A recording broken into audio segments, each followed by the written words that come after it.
पूजयामि। नमो तस् भगवतो अरहतो सम्मा सम्बुद्धस्स। नमो तस् भगवतो अरहतो सम्मा सम्बुद्धस्स। नमो तस् भगवतो अरहतो सम्मा सम्बुद्धस्स।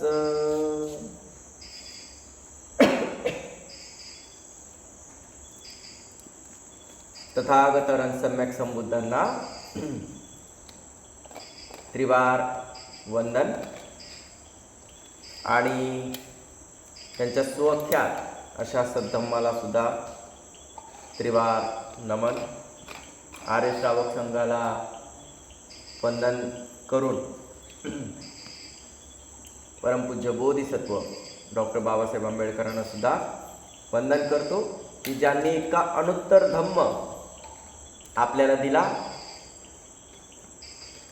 आपलं कल्याण आणि मंगल कशामध्ये समावलेलं आहे हे बाबासाहेबांनी फार सुंदर पद्धतीने आपल्याला सांगितलेलं आहे, मार्ग दिलेला आहे। आता आपल्याला त्या मार्गावर चालायचं।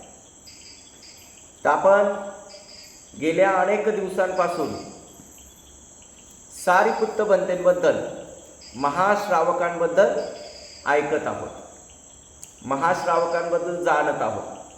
तर आपल्याला कळालं की प्रत्येक सम्यक संबुद्धांचे 2 अग्रश्रावक असतात। किती? 2। प्रत्येक सम्यक संबुद्धांचे 2 अग्रश्रावक असतात। आणि हे जे अग्रश्रावक आहेत तर हे बुद्धांचा धम्माची धुरा ही जनमानसात पोचवतात। लोककल्याण त्या ठिकाणी करतात, लोकांचं कल्याण करतात, मंगल करतात। त्यांच्यापर्यंत हा अद्वितीय असा धम्म पोचवून त्या ठिकाणी त्यांना मुक्तीच्या मार्गावर चालण्याची प्रेरणा देतात। जे अग्रपद प्राप्त करतात, जे अद्वितीय स्थान प्राप्त करतात, जे धम्मसेनापती आणि धम्म उपसेनापती म्हणून त्या ठिकाणी जेव्हा मिरवतात आहे तेव्हा ते कोणतं असं पद, गादी सांभाळत नाही आहे। तर त्यांची जिम्मेदारी एवढी आहे की रात्रंदिवस काम करतो। अग्रपद प्राप्त झाले म्हणजे काय? जसं सारीपुत्त महामोगलांमध्ये धम्माचे अग्रश्रावक आहेत, धम्मसेनापती आणि धम्म उपसेनापती आहेत। तर ते त्यांच्यावर मिळालेली ही जी अद्वितीय अशी जबाबदारी आहे ती ते अत्यंत निष्ठेने स्वतःच्या शरीराची कसल्याही प्रकारची काळजी न करता रात्रंदिवस काम करत आहे। आता आपल्याला प्रश्न येईल की रात्रंदिवस असं ते काय काम करत आहेत? तर दिवसा लोकांना धम्म शिकवत आहेत, साधना शिकवत आहेत, अनेक प्रश्नांची उत्तरं देत आहेत, अनेक प्रश्न सोडवत आहेत। आणि रात्री त्या ठिकाणी जो वेगवेगळ्या लोकातील सत्वांचा प्रहर आहे त्या वेळेत त्यांना सुद्धा धम्म शिकवत आहे, धम्मामध्ये प्रतिष्ठित करत आहेत। अनेक देवता समूहाच्या समूह या महाश्रावकांना, या अग्रश्रावकांना भेटायला येतात आणि त्यांच्याकडून मार्गदर्शन घेतात आणि मार्गदर्शन घेऊन त्या ठिकाणी विमुक्तीच्या मार्गावर ते सुद्धा चालतात। अनेक प्राणी आहे, अनेक सत्व आहेत, अनेक दुर्गतिगामी सत्व आहेत। तेव्हा हे अग्रश्रावक काय करतात? सम्यक संबुद्धाप्रमाणेच त्यांच्यावर अत्यंत मैत्री करतात, अत्यंत त्या ठिकाणी त्यांना मेत्ता देतात, त्यांना पुण्याचं त्या अनुमोदन करतात। आणि पहाटे हे सुद्धा त्या ठिकाणी काय करतात? महाकरुणा समापत्तीचं ध्यान करतात आणि पाहतात की आज आम्ही कोणत्या दिशेला गेलं पाहिजे, कुठं धम्म शिकवला पाहिजे आणि ते त्या दिशेला विचरण करतात। म्हणून तर तथागत म्हणले होते सारीपुत्त बनतेंना की नाही, तुम्ही माझे उपस्थापक बनू नका, कारण का तुम्ही ज्या दिशेला जाता त्या दिशेला मला जायची गरज पडत नाही। तर असे आपले सारीपुत्त बनते अत्यंत शीलवान, गुणवान, अत्यंत विनम्र, की जेव्हा कधी जेतवनामधून सगळे भिक्षू चारिकेला जायचे तर सगळ्यात उशिरा जाणाऱ्यांमध्ये कोणाचं नाव होतं? तर सारीपुत्त बनतेचं. तर आपल्याला प्रश्न पडेल, अग्रश्रावक आहे तर सगळ्यात उशिरा जातं. तर भिक्षूंनी विचारलं त्यांना, तथागतांनी विचारलं, तथागत आहेत ना, शास्त्र आहेत, जाणणार आहेत. तथागतांनी विचारलं की सारीपुत्त, सगळे भिक्षू संघ बसलेला आहे, की सारीपुत्त तुम्ही सर्वात शेवटी का चारी केलं जाता, किंवा भोजनाला कोणी आमंत्रित केलं तर सर्वात शेवटी का तुम्ही त्या ठिकाणी तिथं पोचता. तेव्हा सारीपुत्त बनतेंनी सांगितलं की भगवान, मी शेवटी आळसामुळं, प्रमादामुळं शेवटी जात नाही. तर मी शेवटी जाण्याचं कारण अनेक, आपलं महाविहार मोठं आहे, आपला आराम मोठा आहे, आणि त्या ठिकाणी असंख्य भिक्षू त्या ठिकाणी राहत असताना कधी कधी त्या ठिकाणी ज्या अंतरलेल्या गाद्या आहेत, ज्या उश्या आहेत, त्या अस्तव्यस्त पडलेल्या असतात. कधी पाणी भरायचं राहिलेलं असतं, म्हणजे त्यावेळेसचे जे टॉयलेट बाथरूम्स आहेत तिथं पाणी भरायचं राहिलेलं असतं, किंवा पिण्याचे माठ रिकामे झालेले असतात. तर भगवान, मी या ठिकाणी सर्व गाद्या गोळा करतो, पाणी त्या ठिकाणी भरून ठेवतो, पिण्याचं पाणी भरून ठेवतो, आणि कुठं योग्य वाटलं तर त्या ठिकाणी मी साफसफाई करतो, टॉयलेट साफ करतो, त्या ठिकाणी आजूबाजूचा परिसर साफ करत असतो. तथागत म्हणतात, असं का करता तुम्ही, याने तुम्हाला काय फायदा.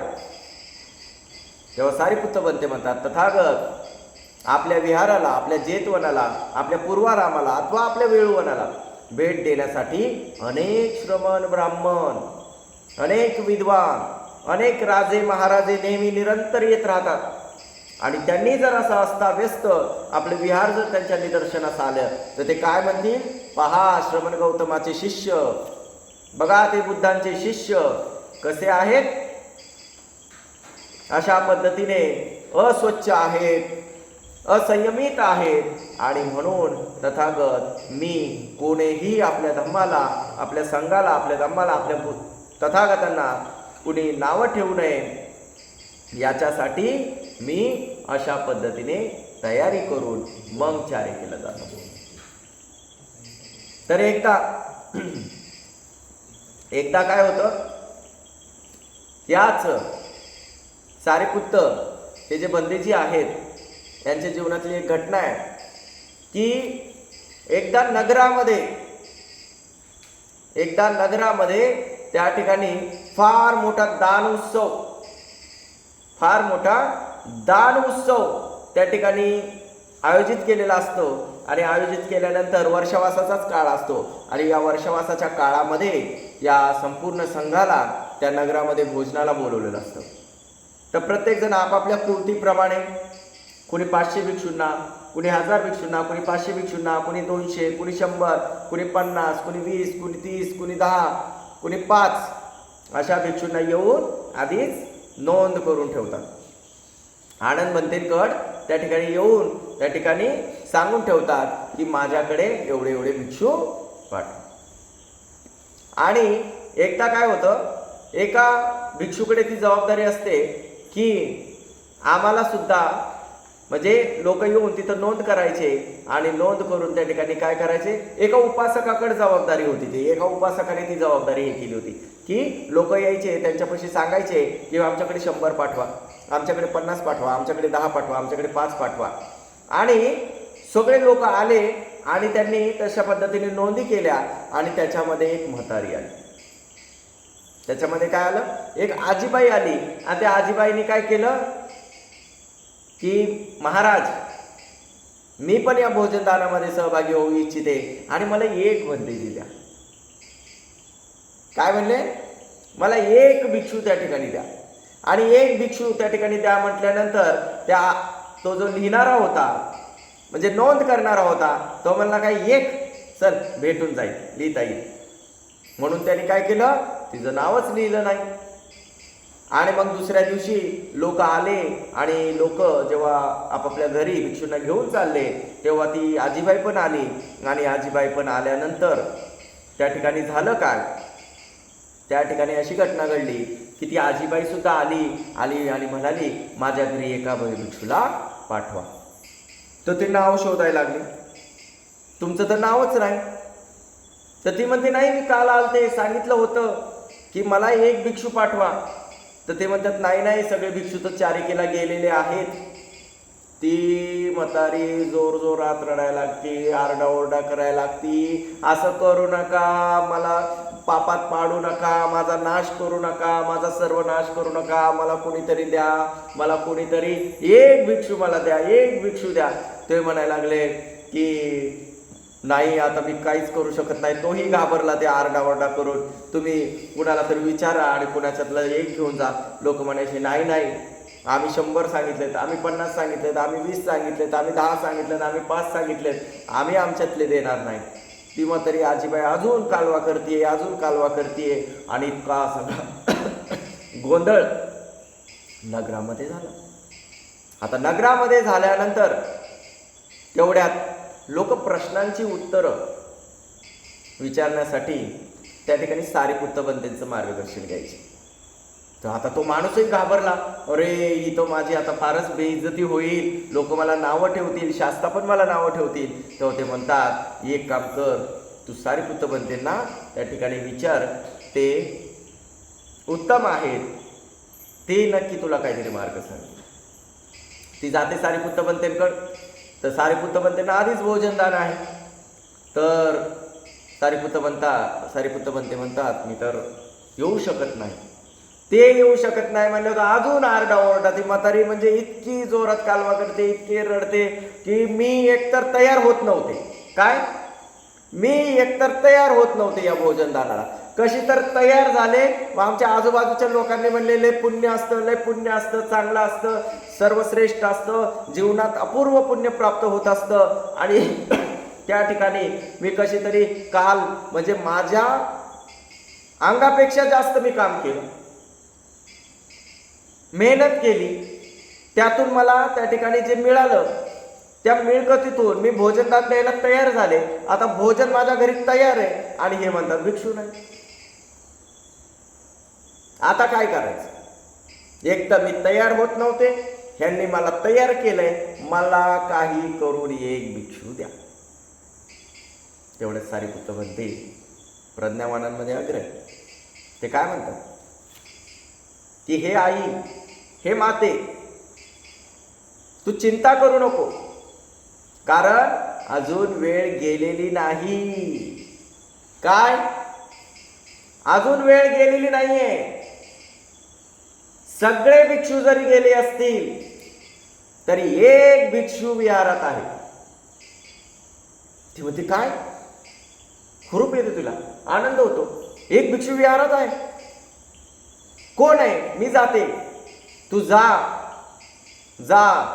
ते भिक्षू नक्कीच तुझ्यावर करुणा करतील, ते भिक्षू नक्कीच तुझ्यावर मैत्री करतील. तू जा आणि त्यांना याचना कर, नक्कीच त्या ठिकाणी येईल. ती जाते. एक भिक्षू कोण राहिला, एक भिक्षू कोण राहिला, एक भिक्षू कोण राहिलाय जेतवनात. तो पाहते तर काय, त्या ठिकाणी गंधकुटी आहे आणि त्या गंधकुटीच्या बाहेर राजे महाराजांच्या त्या ठिकाणी काय रांगा लागल्यात. आणि ते दुसरे भिक्षू म्हणजे ते जे भिक्षू आहेत ते दुसरे तिसरे कोणी नसून स्वतः सम्यक संबुद्ध आहे.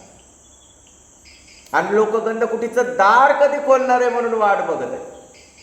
काय? गंधकुटीचं दार कधी खोलणार आहे म्हणून वाट बघत आहे. आणि तेवढ्यात ती म्हातारी येते आणि म्हणती बुद्धांचा विजय असो, बुद्धांचा विजय असो, बुद्ध महाकारुणिक आहे. ते राजे महाराजे मंत्री वगैरे सगळे थांबलेले असतात आणि म्हणतात ए बाई, इथं का आली? इथं काय तुला काही जेवण वाटत चाललंय वाटतंय का काय? चल बाजूला हो, इथं गोंधळ करू नको, लांब जाऊन थांब त्या ठिकाणी. काय? लांब जाऊन थांब, इथं काही गोंधळ करू नको, कालवा करू नको. ती म्हणते गप्पा बसा, मला माहिती आहे आतमध्ये बुद्ध आहे आणि बुद्ध महाकारुणिक आहे, करुणा करणार आहेत, करुणा सागर आहेत आणि मला त्यांना भेटायचंच आहे. ते म्हणतात नंतर येऊन भेट. ते म्हणते नाही नाही, मला बुद्धांना भोजनालाच न्यायचंय. ते म्हणतात ए इथं आम्ही ताटकळत केव्हापासून थांबलोय, बुद्ध आमच्याकडेच येणार आहे. आता ते एवढे जण आहेत आणि ते म्हणतात ते बुद्ध आमच्याकडेच येणार आहे. कारण नियम असा होता की जेव्हा तथागत गंधकुटीमधून निघायचे तेव्हा ज्याच्या हातात पात्र द्यायचे त्या व्यक्तीच्या घरी समजायचं भोजन, आणि तिला ते दूर सारतात, दम धरतात. आता ती जास्त त्यांच्या पुढे बोलू शकत नाही, कारण देशाचा राजा स्वतः प्रसेनजित तिथं थांबलेले, अनाथ पिंडकांसारखे अनेक रती महारथी तिथं थांबलेले आहेत, महाउपासक थांबलेले आहेत. आणि त्या ठिकाणी ती दुरूनच तथागतांना नमस्कार करते आणि तिथंच डोकं टेकवून अधिष्ठान करते की जर खरंच तुम्ही शास्ता आहात, सम्यक संबुद्ध आहात, माझं चित्त जाणणारे आहात, तुम्ही गरिबांवर अनुकंपा दया करणारे आहात, करुणा सागर आहात, महाकारुणिक आहात, तर तथागत माझा विनाश होऊ देऊ नका. मी अत्यंत निष्ठेने आणि अत्यंत श्रद्धेने एका भिक्षूची माग केलेली आहे, तथागत तुम्ही माझ्या घरी भोजनाला या. म्हणून ती त्या ठिकाणी मनोमन दृढ संकल्प करते. जसा संकल्प करते तसं कुटीचं दार त्या ठिकाणी उघडलं जातं, आणि कुटीचं दार उघडल्यानंतर तथागत सम्यक संबुद्ध गंधकुटीतून बाहेर येतात, आणि बाहेर आल्यानंतर सगळे लोक भगवान भगवान भगवान भगवान पात्र घेण्यासाठी भगवान सरळ निघतात आणि तिच्या हातात पात्र देतात. भगवान काय करतात? सरळ येतात आणि तिच्या हातात पात्र देतात. जसं तिच्या हातात पात्र देतात इंद्राचं आसन तापलं. तिथं भिक्षा पात्र दिलं आणि तिथं इंद्राचं आसन तापलं. इंद्र जो सुखात बसलेला आहे त्याला अफाट अशा आगीच्या ज्वाळा त्या ठिकाणी पाहायला मिळतात. आता काय होणार आहे, कोण माझं इंद्रपद घेण्यासाठी त्या ठिकाणी आसूस झालंय, म्हणून तो अशी दृष्टी घालतो. तो बघतात तर काय, अरे बुद्धांचं पात्र म्हातारीकड, आता काय होईल? आसन का तापलंय? तर त्या ठिकाणी तथागतांना भोजनाला ही एक दरिद्री स्त्री घेऊन चाललेली आहे. आता ती नेमकं काय भोजन देईल याची चिंता. म्हणतात ना, तुलाच रे चिंता. तर ती चिंता तिथपर्यंतच, त्याच्यावरच्यांना नसते, त्याच्यावरचे काम करत असतात. परंतु हिथं काय झालं, अफाट पुण्याची गोष्ट कुणाकडून घटना झाली की असं म्हटलं जातं इंद्राचं आसन तापतं. का?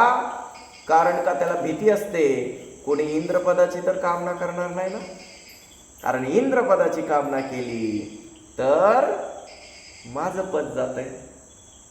शेवटी वो भी प्राईम मिनिस्टर आहे ना. कोणाला वाटतं पद नकोय? परंतु आपण एवढे सौभाग्यशाली आहोत, एवढे पुण्यवान आहोत की मागच्या वेळेला जे देवेंद्र होतं ना, शक्र, तेच आता आहे. का? कारण तथागतांच्या भेटीतच मागचे शक्र श्रोतापन्न झाले, आणि श्रोतापन्न झाल्यामुळं आता सुद्धा तेच देवेंद्र म्हणून त्या ठिकाणी आहे. म्हणजे नवजीवन तथागतांनी त्या मघाला, फार सुंदर गोष्ट आहे, त्यांना दिलेली आहे. त्यामुळे देवेंद्र शक्र आता कोण आहेत? श्रोतापन्न आहे, हे असं अनुमोदन होतं. तर देवेंद्र शक्र कोण आहे? तर श्रोतापन्न आहे. आणि त्यांनी पाहिलं की आता काय होणार आहे, तर तथागत त्या ठिकाणी त्या म्हातारीच्या मागे मागे, तेव्हा ते बाकीचे सगळे जे रती महारथी राजे महाराजे ते काय म्हणतात आहे, तुला अर्ध राज्य देतो, तुला एवढं सोनं देतो, ते पात्र आमच्याकडे दे, आमच्याकडे दे. ती काय म्हणते, तुझा एवढं सोनं नको, तुम्हाला अर्ध काय, अख्खं राज्य जरी दिलं तरी मी हे पात्र सोडत नसते. आणि मग त्या ठिकाणी सगळेजण तिच्या माग माग माग माग माग माग. आता काय करेल, आता काय करेल? तो स्वतः देवेंद्र शक्र अधिष्ठान बघा तिचं कसं आहे, चित्त आणि चित्ताची अवस्था काय, केवढा दृढ निश्चय आहे तिचा. आणि त्या ठिकाणी तथागतीच्या मागे मागे जातात. तर मग देवेंद्र शक्र काय करतात, देवेंद्र शक्र आणि त्यांची बायको त्या म्हातारीच्या घरात स्वयंपाकाला. कशाला? स्वयंपाकाला. स्वयंपाक आधीच झालाय, परंतु अजून त्या ठिकाणी स्वयंपाक त्या ठिकाणी करण्यासाठी देवेंद्र शक्र त्यांची बायको त्यांच्या घरामध्ये राजे महाराजे आता त्या ठिकाणी ज्या घरी भोजन आहे म्हणून त्या ठिकाणी जातात. गेल्यानंतर ते कुणाचंच त्या ठिकाणी काय म्हणते ते सगळे तिथून निघून जातात आणि निघून गेल्यानंतर गाड्याच्या गाड्या भरून तिच्या घरी धन धान्य वस्त्र, म्हणजे लोकांना चिंता काय, ही खाऊ काय घालत, ही कशावर बसवल, ही त्या ठिकाणी पंखा म्हणजे हवा कशाने घालेल, काय कशाने करेल, म्हणून गाड्याच्या गाड्या भरून तिच्या घरामध्ये अन्न धन धान्य सर्व वस्तू त्या ठिकाणी पाठवल्या जातात. गूळ साखर तूप याची तर गणनाच नाही. आणि नंतर तथागत तिच्या दारात जातात आणि दारात गेल्यानंतर पाहतात तर काय, तिचं घर असतं बुटकं. पूर्वीची घरं कशी वाकून जायचं. तर बुद्धांचा एक स्वभाव असतो, बुद्धांची एक बुद्धता असते. बुद्ध अख्ख्या आयुष्यात कधीच असं झुकत नाही. बुद्ध त्यांच्या आयुष्यात जी चाल आहे तीच चाल असते. म्हणून बघा, कधीही कोणत्याही जगामध्ये जी बुद्धिस्ट राष्ट्र आहेत, आता आपल्यातून तर संपलं, परंतु लेण्यांची प्रवेशद्वारं वगैरे बघा ही मोठी असतात. कारण भिक्षूंना असं वाकून नाही बोलवत त्याच्यामध्ये. भिक्षू असे सरळच येतात आणि असेच जातात. ती एक वैशिष्ट्य आहे लेण्यांचं. तर त्या पद्धतीने आता तथागत तर गेलेत, आता ते घर तर छोटं, मग काय, तर त्या ठिकाणी असं म्हटलं गेलंय की दोन गोष्टी घडतात. दोन गोष्टी काय, तर एक तर पृथ्वी धसते, नाही तर त्या ठिकाणी चौकट मोठी होती. अशा पद्धतीने तथागत न झुकता तिच्या घरामध्ये प्रवेश करतात, जाऊन बसतात. ती स्वतःच्या हाताने स्वादिष्ट भोजन त्या ठिकाणी वाढते आणि वाढल्यानंतर एकाच दिवसामध्ये एवढा सर्व लाभ तिला झाला म्हणून अख्ख्या गावात नगरामध्ये चर्चा होते. आणि नगरात चर्चा झाल्यानंतर सगळे विचारतात की असं कसं झालं, असं कसं झालं. तेव्हा तथागत म्हणतात हे सारीपुत्तामुळे झालं. कारण सारीपुत्त हा अनेकांचा कल्याण मित्र आहे, कल्याणकारक धर्म सांगणारा आहे, सर्वांना दुःखातून संकटातून वाचवणारा आहे. आणि म्हणून अशा सारीपुत्ताची नियमित वंदना करत जा, असं त्या ठिकाणी तथागत वेळोवेळी भिक्षुणींना उपासकांना आणि उपासिकांना सांगायचे. आणि तथागत अरण सम्यक संबुद्धांनी त्या ठिकाणी सांगितलं की जे दृढ निश्चयाने अत्यंत श्रद्धेने सम्यक संबुद्धाला अनुसरून जे काही दान देतात त्याचा परिणाम त्यांना इथंच मिळतो. संदिट्ठिको अकालिको, म्हणजे दिसतो, परिणाम दिसतो आणि त्याचं फळही तात्काळ प्राप्त होतो. एवढी अभूतपूर्व बुद्धता या ठिकाणी एका सम्यक संबुद्धामध्ये असते.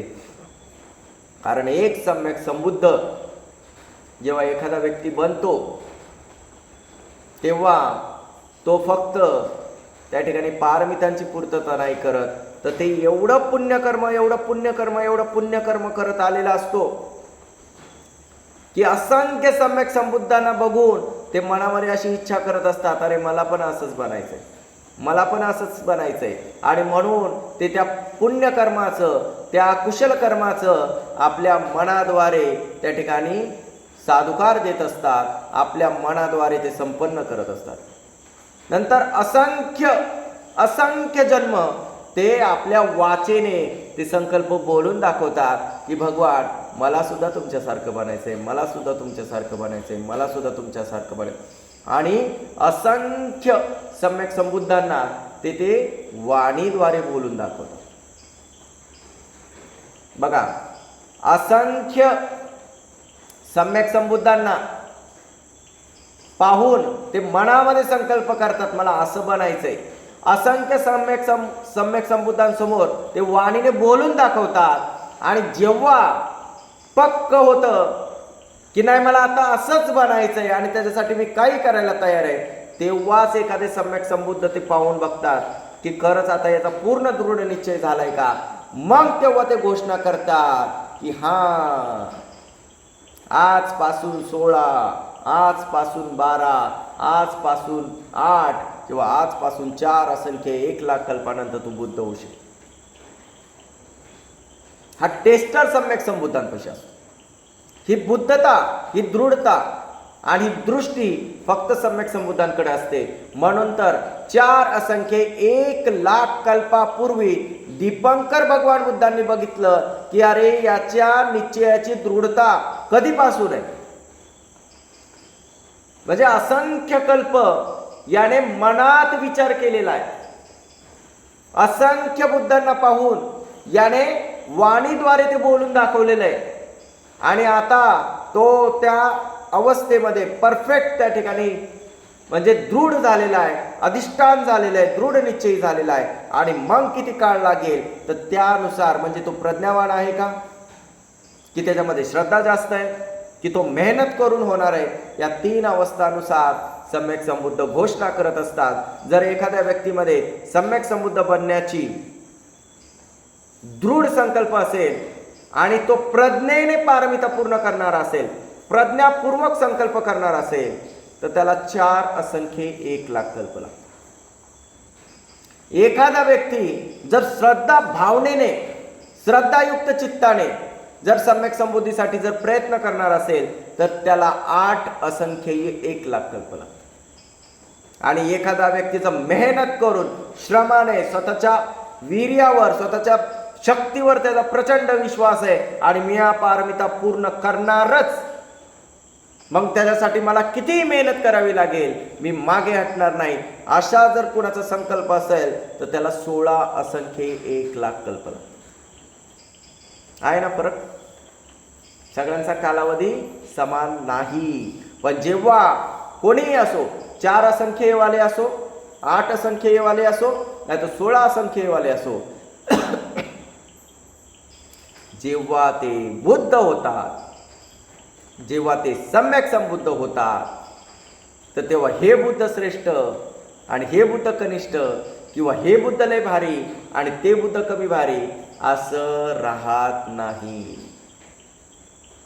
तर काय होतं मग, सब्बे बुद्धा समसमा. थोडं पण त्यांच्यात कसला डिफरन्स नाही.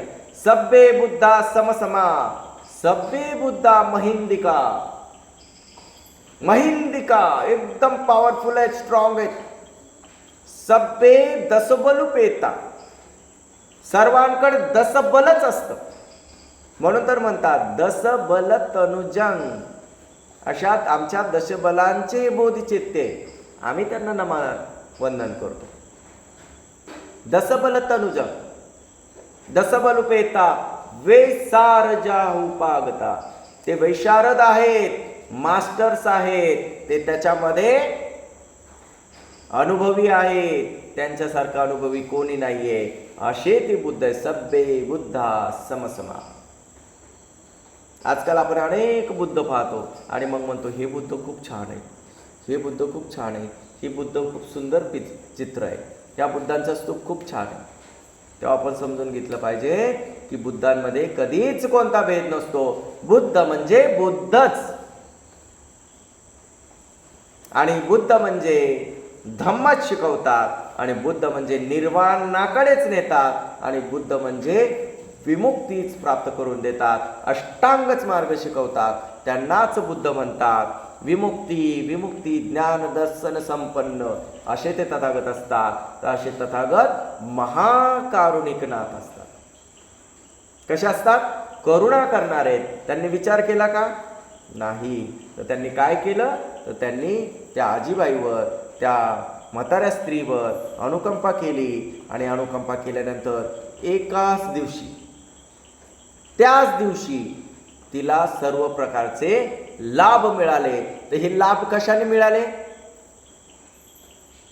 तर तिच्या दृढ संकल्पाने तिने ते असं काहीतरी मिळावं म्हणून केलं का? तर तिने एका भिक्षूला भोजन द्यायचंय म्हणून आधी किती तयारी केलेली आहे. म्हणजे जे काम ती रोज करते एका भाकरीसाठी, तर तिने डबल मेहनत करून 2 भाकरींचं पीठ मिळवलेलं आहे. 2 माणसांना पुरेल एवढा तांदूळ मिळवलेला आहे. 2 माणसाला पुरेल अशी भांडी तिने मिळवलेली आहे. 2 माणसांना पुरेल असं डाळ तिने मिळवलेली आहे. आणि त्यातून तिने तो स्वयंपाक केलाय. आणि तिची ती श्रद्धा आहे. थोडासा गुळ मिळवलेला आहे तिने. गुळ, स्वीट काय देणार आहे, तर गुळ मिळवलेला आहे. आणि ती भोजन तयार, म्हणजे ती सामग्री तयार झाली आहे, म्हणजे रेडी आहे आता तिच्याकडे सामान. तिने भोजन बनवलेलं आहे. आणि त्या ठिकाणी काय, ती एका भिक्षूला आणाय गेलेली आहे. परंतु त्या ठिकाणी म्हणून जे नोंद करतात त्यांची किती मोठी जबाबदारी असते. जर त्या ठिकाणी जर त्यांना तिला भिक्षू मिळाला नसता तर हा केवढा मोठा दोष झाला असता. परंतु योग्य मार्गदर्शनानंतर सारिपुत्त बनतेंनी त्या ठिकाणी तिला सांगितलं की दुःख करू नको, शोक करू नको, एक भिक्षू विहारात आहे आणि त्यांना घेऊन जा. तर सगळे विचार करतात नेमकं विहारात कोणता भिक्षू राहील. तर स्वतः लोकांनी पण काय केलेलं असतं, लोकांनी फक्त भिक्षूंनाच नेलेलं आहे आणि तथागतांना कुणीच नेलेलं नसतं. म्हणजे आमच्याकडं 100 भिक्षू पाठवा, आमच्याकडे 50 भिक्षू पाठवा, आमच्याकडे 10 भिक्षू पाठवा, पण बुद्धांना घेऊन जायचंच लोक विसरले. कारण लोकांना काय वाटलं असेल, ते श्रेष्ठी असेल, त्यांनी नेले असतील बुद्ध प्रमुख भिक्षू संघ, तो विचार करतो त्यांनी बोलवले असतील बुद्धांना. पण त्या ठिकाणी बुद्धांनाच निमंत्रण द्यायचं सगळे विसरतात आणि भिक्षूंनाच सगळे घेऊन जातात म्हणून. आणि शेवटी बुद्ध कुठे पात्र बुद्ध, म्हणजे बुद्धांना भोजनदान कुठे मिळतं, तर एका गरीब गरजू अशा स्त्रीजवळ. आणि सगळं विश्व हादरून जातं की अरे, लोकांच्या लक्षात येतो की अरे, आपण तर तथागतांनाच भोजनदानाची याचना करायचं विसरलो, आपण तर बुद्धांनाच बोलवायचं विसरलो. आणि अशा पद्धतीने सारिपुत्त बनतेंनी आपल्या प्रज्ञेने पाहिलं, जाणलं आणि तिला सांगितलं आणि ती म्हातारी घेऊन गेली. तर बुद्धांच्या बाबतीत केलेलं हे श्रद्धायुक्त आचरण आहे आणि त्याचं बळही तेवढं महान आहे. त्यामुळं बुद्धसुद्धा एक भिक्षूच आहे, बुद्धसुद्धा एक संघाचाच भाग आहे. परंतु ते त्यांच्या धर्मतेमुळे याच्यातून ते थोडेसे त्यांना महान बल प्राप्त आहे. त्यामुळे आपले तथागत कसे आहेत, महान अनुत्तर शास्त्र आहेत, अनुत्तर धम्म देणारे आहेत आणि अशा अनुत्तर संघाला आपल्याकडे पोचवलेले आहे. त्यामुळं आपणही कसं श्रेष्ठ चित्ताने जे काय करायचंय, श्रेष्ठ चित्ताने, आदरयुक्त चित्ताने, गौरवयुक्त चित्ताने, काया वाचा मनाने, प्रसन्न मनाने काम केलं पाहिजे. तर काया वाचा चित्ताने जेव्हा प्रसन्न काम करू तेव्हा खूप लाभ आहेत, खूप लाभ आहे. आणि खरंच मी आल्यापासून या ठिकाणी पाहतोय की निसर्ग एवढा साथ देतोय, इतका साथ देतोय. आणि दुसरी गोष्ट, जेवढ्या ठिकाणी आम्ही गेलोय, जेवढ्या ठिकाणी जात आहोत, तर आम्हाला धम्माची ताकद काय, धम्माचं बल काय, हे आम्हाला अनुभवायला मिळतोय. आम्ही या ठिकाणी म्हणजे असं कुठे फिरण्यासाठी, कुठे हिंडण्यासाठी किंवा कुठं काही टूर आहे अशा स्वरूपात त्या ठिकाणी जात नाहीये. तर आम्ही स्वतः पाहतोय की अरे, हे लाभ कुणामुळे आहे, तर खरंच आपल्या शास्त्रांमुळं, आपल्या तथागतांमुळे, त्यांच्या त्या महान धम्मामुळे आणि अशा महान संघामुळे की लोक त्या ठिकाणी आमचं एवढा आदर सत्कार, एवढा सन्मान आमचा करत आहे की अक्षरशः विचारू नका. आणि दुसरं म्हणजे आदर सत्कारच नाही आहे, तर लोक धम्म इतक्या गंभीरतेने ऐकत आहेत की त्यांना आम्ही जावं परत असं वाटतच नाही आहे. ते थांबा, तुम्ही थांबा, म्हणजे एवढा आग्रहपूर्वक त्या ठिकाणी ते आम्हाला आग्रह करत आहेत. तर त्या आग्रहाचं आम्हाला पण कळतं आहे, परंतु आपल्याला हे काम करायचं आहे, पुढं त्या ठिकाणी जायचं आहे. त्यामुळं आम्ही आमची कॅपॅसिटी ओळखतो आणि त्या पद्धतीने आम्ही पुन्हा येतो. परंतु आमच्याही मनात असं नाही होत की अरे, इथं आम्हाला लई सुख भेटलंय, लई सुविधा भेटली म्हणून आम्ही इथंच राहावं, तर असं नाही वाटत. तर आम्हाला कारण परत पुढं त्या ठिकाणी खरंच म्हणजे एक भिक्षूंना त्यांच्या धम्मासाठी सहाय्यक होणं खरंच महापुण्य आहे. आणि आपण जेव्हा भंतेजींना इकडे तिकडे भोजनासाठी याचनेच्या आग्रहास्तव घेऊन जातोय तर खरंच आपण त्यांना सहाय्य करतोय. आणि अनेक जण भंतेजींना पाहून त्यांच्याबद्दल श्रद्धायुक्त होत आहेत, त्यांच्या मनामध्ये प्रीतीप्रमोद जागृत होतोय, त्यांना बुद्धांबद्दल आदर गौरव सन्मान निर्माण होतोय. आणि त्या सर्वांना कळत आहे की बाबासाहेबांनी आपल्याला काय दिलंय, बाबासाहेबांनी किती श्रेष्ठ त्या ठिकाणी गोष्ट दिली आपल्याला याची त्यांना जाणीव होतीये. आणि मग बाबासाहेबांबद्दल ते कृतकृत्य होत आहेत, कृतज्ञता त्यांच्या मनात निर्माण होत आहे. आणि मग बाबासाहेबांना ते खरंच खूप गौरवयुक्त असं वंदन करत आहेत. आणि बाबासाहेबांचा हा धम्म आम्ही आचरण करू असा पक्का संकल्प करत आहेत. तर खरंच याच्यामध्ये तुम्ही सर्वजण सुद्धा सहभागी आहात. कारण तुम्ही जर नेहमी हे जे येताय बसताय करताय तर तुम्ही आम्हाला मेत्ता देताय हे काम करण्यासाठी, तुमच्याकडून आम्हाला बळ मिळतंय. आणि त्या लोकांना सुद्धा त्या ठिकाणी स्वतः बघताय की रोज विहारामध्ये भेट देण्यासाठी. आणि ते लोकांची आतुरता वाढलेली आहे की आम्हाला कधी ते विहार पाहायला मिळेल, आम्हाला कधी त्या विहारात जाता येईल. आणि जेव्हा ते ऐकतात की अरे इथं धातू प्रतिष्ठित आहे, इथं इतकं सुंदर वातावरण आहे, तर त्या पूजेचं जे सकाळची वंदना सायंकाळचं हे जे धम्म आपली चर्चा होतीये तर ती खरंच खूप लाभदायक आहे, मंगलदायक आहे. तर असंच 3 महिन्याचं अधिष्ठान करून बघा, आपल्या जीवनात जर परिवर्तन नाही आलं तर बोला. एवढं बल या धम्मामध्ये, कोण आलं कोण नाही आलं हे विचार नाही करायचा. प्रत्येकाच्या काही ना काही अडीअडचणी, परंतु मला वेळ आहे तर मी जाणारच असा संकल्प करून आपण गेलं पाहिजे. आणि जाऊन आपण 2 शब्द धम्माचे जर ऐकले, जर कोणी नसन बोलणारं तर वंदना तरी घेऊन आपण त्या ठिकाणी तो कार्यक्रम संपन्न केला पाहिजे.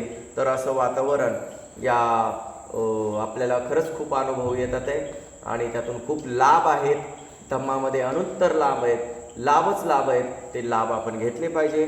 तर असं बोलून या ठिकाणी थांबतो. तुम्ही सर्वांनी ऐकून घेतलं त्याबद्दल धन्यवाद. जय भीम, नमो बुद्धाय. साधु साधु साधु.